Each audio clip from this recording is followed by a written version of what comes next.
és conosco, Senhor, exultemos de alegria. Quantos relacionamentos precisam ser rasgados para que depois eles sejam costurados do jeito certo?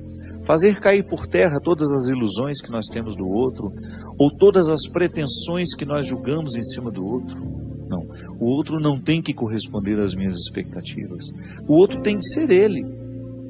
E se por acaso houve uma empatia comigo, ali construímos uma relação de amizade, se não, uma relação de respeito só.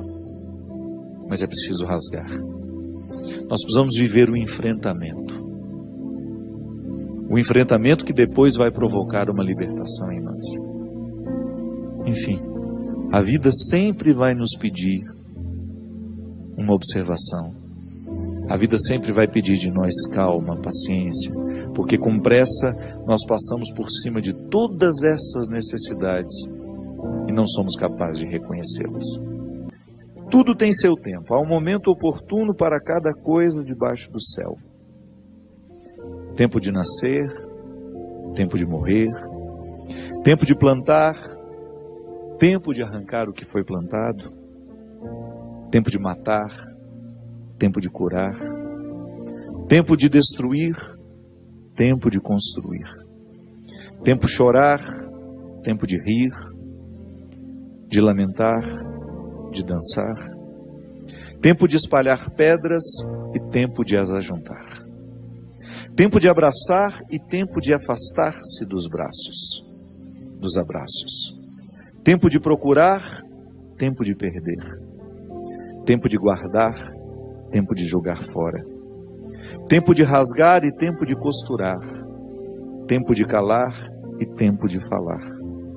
Tempo do amor, tempo do ódio, tempo da guerra, tempo da paz. Muitas vezes nós matamos a nossa vida, ou matamos a oportunidade de viver bem, porque nós não somos capazes de fazer a leitura correta do que o tempo está nos pedindo. Porque é assim mesmo. Cada dia o tempo vai nos pedir alguma coisa. E é esse olhar atento que vai dando a gente essa condição, essa clareza de perceber o que de fato hoje grita pelo meu nome. O que de fato hoje chama por mim? Qual é a realidade hoje que é inadiável? Minha gente, às vezes nós somos tão negligentes na percepção disso, que às vezes nós desperdiçamos um mês, um ano, 10, 20, colocando o nosso empenho numa realidade que nem era para aquele momento. E é por isso que é tão interessante a gente desenvolver a habilidade de dizer não e de dizer sim. Porque essa é uma habilidade que só a maturidade nos traz. Que às vezes, porque somos imaturos, nós não sabemos nem dizer não. Não sabemos olhar as urgências do tempo. Então a gente vive para agradar o outro. Não. Antes de agradar o outro, você precisa perceber o que a vida está pedindo de você. Porque nem sempre aquilo que você pode fazer para agradar o outro, está em consonância com aquilo que a vida está pedindo de você. Mesmo que para a gente crescer, nós temos que ter coragem de cortar muitas coisas. A Sagrada Escritura diz: tempo de matar, tempo de fazer nascer. Tudo depende da percepção aguçada que nós precisamos ter para olhar o momento presente e descobrir o que de fato merece o nosso empenho. Quantas vezes eu na minha vida me empenhei no lugar errado, na questão errada. E depois não tem como ser feliz. Não tem como eu descobrir um contentamento sabendo que o meu empenho não foi onde deveria ter me empenhado. Não há possibilidade de eu me sentir realizado, de sentir-me bem com as minhas escolhas. Porque o que vai fazer com que eu me sinta bem é olhar para o contexto das minhas escolhas e ficar confortável com aquilo que foi escolhido. É interessante porque, às vezes, a nossa maneira de viver nos priva até mesmo dessa percepção. Nós estamos muito estranhos a nós. Não é estranho com o outro, não. É estranho a nós mesmos. Estranhos a nós mesmos. A música fala, né, que às vezes nós ficamos sem alma. O corpo precisa de alma. Sim, eu preciso de sustento para a minha vida. Eu preciso de significar a minha matéria. Eu preciso colocar alma em tudo aquilo que sou eu. Até na casa onde eu moro. Eu sempre saio de casa, e agora eu fiquei 17 dias fora de casa, porque eu emendei o evento que eu tive em Maringá, depois com a peregrinação, e da peregrinação já fui para o evento de Recife. Fiquei 17 dias sem pisar na minha casa. E a vida tem me ensinado que a casa não é um aglomerado de paredes. A casa é um sentimento que me ocorre. Não é só uma construção material, não. Quando eu entro dentro daquelas paredes que eu construí com o meu trabalho, ali eu identifico a alma que me sustenta. É um sentimento que me ocorre. Nós que voltamos da peregrinação agora, eu tenho certeza que todos experimentamos isso. Quando a gente abre a porta da casa, quando a gente entra, é um sentimento bom que nos ocorre. Isso é alma. É quando a matéria está plena de significados.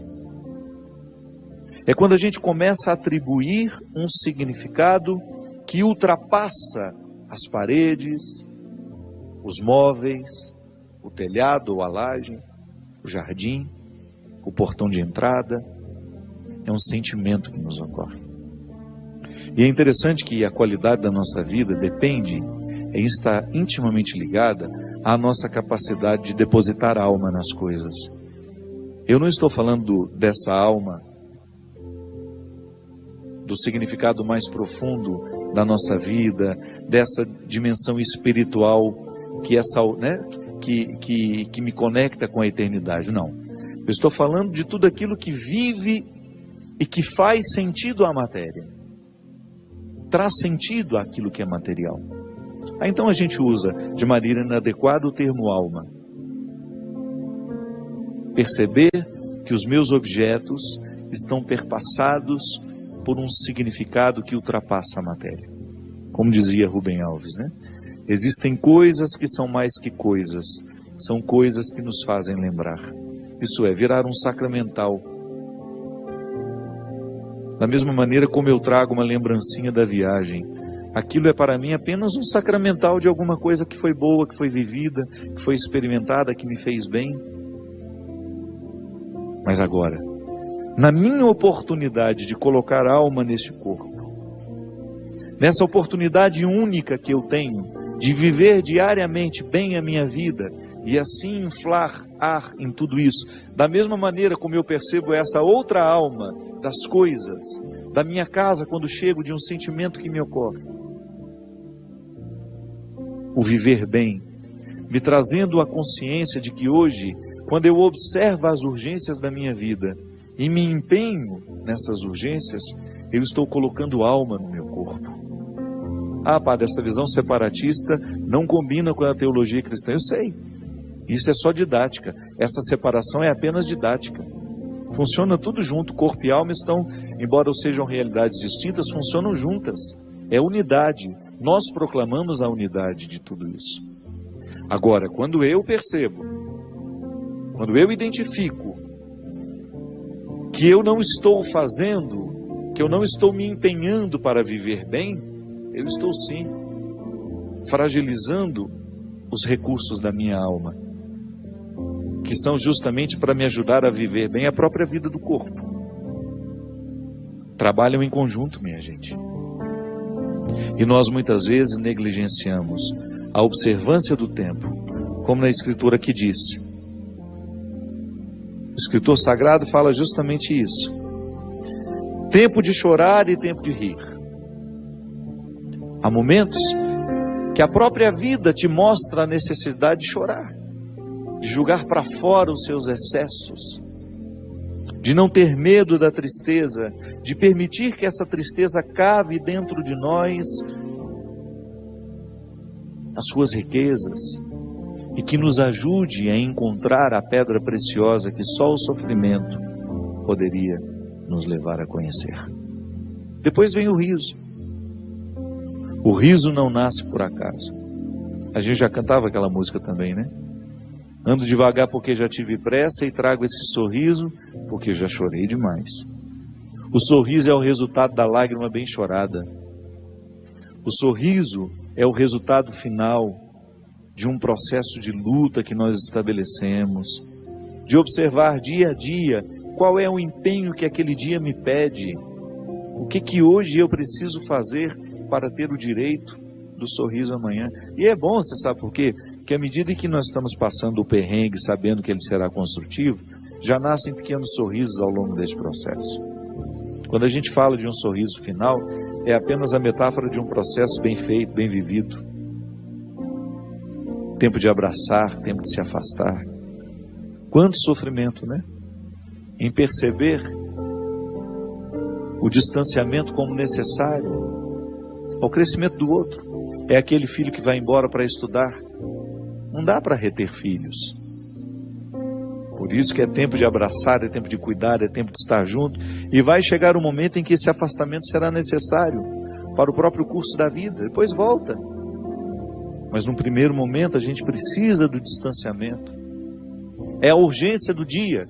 Chegou a época, é preciso estudar. É preciso buscar um futuro fora daqui.